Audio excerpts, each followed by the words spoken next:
सूरत के मशहूर बिल्डर आरिफ कुरैशी की हत्या के दोनों आरोपी भाई अठवा पुलिस की हिरासत में है। आरिफ कुरैशी की बेरहमी से हत्या कर दी गई। कुख्यात फारूक मुल्ला के दो हत्यारे बेटे गिरफ्तार ने फैज मुल्ला तबरेज मुल्ला उर्फ तल्लोई को गिरफ्तार कर लिया। कल सूरत में एक बिल्डर की बेरहमी से हत्या कर दी गई। शहर के बिल्डर आरिफ कुरैशी को दो लोगों ने बीच सड़क पर हत्या कर दी। तभी इन दोनों आरोपियों को अठवा लाइंस पुलिस ने गिरफ्तार कर लिया है और दोनों आरोपी कुख्यात फारूक मुल्ला उर्फ तल्लोई के बेटे हैं। पुलिस ने फैज मुल्ला और तबरेज मुल्ला उर्फ तल्लोई नाम के व्यक्तियों को गिरफ्तार किया है। बता दें कि स्पर्श प्रोजेक्ट विवाद को लेकर शहर में जानलेवा खेल खेला गया था, जिसमें आरोपियों ने बिल्डर को सरेआम लोहे का रोड मारकर उसकी बेरहमी से हत्या कर दी। बाद में हमलावरों ने चलती मोपेड से उसके सिर पर वार कर दिया। बिल्डर आरिफ कुरैशी पर इतनी बेरहमी से हमला किया गया कि उसकी खोपड़ी टूट गई। बता दें कि कल बिल्डर आरिफ जैसे ही मस्जिद से बाहर आया तो इन दोनों लोगों ने मन में थाम लिया था। बाद में हमलावरों ने चलती मोपेड से उसके सिर पर वार कर दिया। साल 2020 में मृतक बिल्डर आरिफ कुरैशी ने आत्महत्या की कोशिश की थी। गौरतलब है कि पिछले 4-5 सालों से बिल्डर आरिफ कुरैशी शहर में लगातार विवादों में है। साल 2020 में मृतक बिल्डर आरिफ कुरैशी ने आत्महत्या करने की कोशिश की थी। सुसाइड नोट लिखा था और अपने ऑफिस में जहर निगल लिया था और सबको दौड़ता कर दिया था। जमीन दलाल के रूप में शुरुआत करने वाला आरिफ धीमे धीमे बिल्डर बन गया और तब से आरिफ की जिंदगी में कई भ्रातृ टपोरी आए, जिनमें सिरफिरा साजू कोठारी भी शामिल था। हत्या की घटना से आसपास के इलाके में अफरा तफरी मच गई। पुलिस ने कल घटनास्थल से डीवीआर जब्त कर लिया और पूरी घटना सीसीटीवी में कैद हो गई। अब पुलिस ने बिल्डर के दोनों हत्यारों को गिरफ्तार कर आगे की जांच शुरू कर दी है। गौरतलब है कि जिस तरह हत्यारों ने सरेआम हमला कर हत्या कर दी और फरार हो गए, उससे आसपास के इलाके में अफरा तफरी मच गई थी।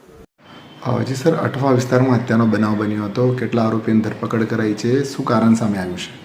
જી, ગઈકાલ તારીખ 30/7/2024ના રોજ કલાક 13:30 થી 14:00 દરમિયાન સગ્રામપુરા તલાવડી મોલવી સ્ટ્રીટ ખાતે એક ઈસમની બે યુવકો દ્વારા હત્યા કરવામાં આવી હતી. મરણ જનાર જે છે એ મોહમ્મદ આરિફ કુરૈશી નાઓ, જે બિલ્ડરનો જેમની ઉંમર 55 વર્ષની હતી અને જે વ્યવસાય બિલ્ડર તરીકે કામ કરતા હતા, એમના દીકરા સુફિયાને અઠવા પોલીસ સ્ટેશન ખાતે ફરિયાદ આપેલી કે તેમના પિતાની બે યુવકો ફૈઝ અને તબરેજ, આ બે યુવકોએ પાઇપ અને છરીના ઘા મારીને હત્યા કરેલી છે, બરાબર. જેના અનુસંધાને બીએનએસની કલમ 103(1) મુજબનો અઠવા પોલીસ સ્ટેશન ખાતે ગુનો રજીસ્ટર કરવામાં આવેલ અને તપાસ ચાલુ કરવામાં આવેલ.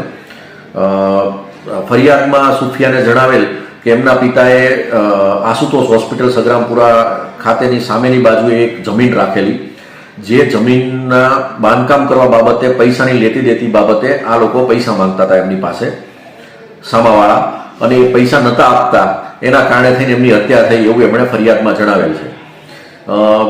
બે આરોપીઓને પકડવા માટે અલગ અલગ ટીમો બનાવવામાં આવેલી અને મહેનતના અંતે બે આરોપીઓની આજ કલાક 13:30 વાગે ધરપકડ કરવામાં આવી છે અને પૂછપરછ ચાલુ છે. સર, શું નામ છે આરોપીઓના અને કઈ રીતે આખી ઘટનાને અંજામ આપ્યો હતો એમને? આરોપીનું નામ છે મોહમ્મદ ફૈઝ તલ્લોઈ અને એનો ભાઈ છે એ તબરેજ તલ્લોઈ, જે સગ્રામપુરા ખાતે જ રહે છે.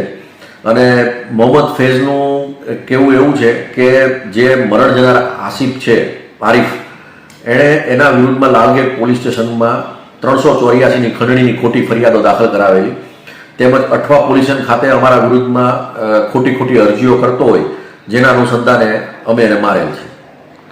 સર, હાલ બંને જે આરોપીઓ છે સગા ભાઈઓ છે અને કયા વ્યવસાય સાથે સંકળાયેલા છે? અગાઉ કોઈ ગુના દાખલ છે એમની પર? મોહમ્મદ ફૈઝ વિરુદ્ધમાં લાલગેટ પોલીસ સ્ટેશનમાં એક ખંડણીનો ગુનો દાખલ થયેલો છે અને બીજો એક જાહેરનામા ભંગનો ગુનો કોરોના કાળ દરમિયાનનો દાખલ થયેલો છે. મોહમ્મદ તબરેજ વિરુદ્ધમાં હજુ કોઈ ગુના દાખલ થયેલા નથી. બંને આરોપીની સર ધરપકડ કરી લેવાઈ? બંને આરોપીઓની ધરપકડ કરવામાં આવી છે અને સીસીટીવી ફૂટેજ કબજે કરવામાં આવેલા છે. ગુનામાં વપરાયેલ હથિયાર કબજે કરવાની પ્રોસેસ ચાલુમાં છે અને આવતીકાલે નામદાર કોર્ટમાં રજૂ કરી આરોપીના રિમાન્ડ મેળવી ફર્ધર ઇન્વેસ્ટિગેશન કરવામાં આવશે.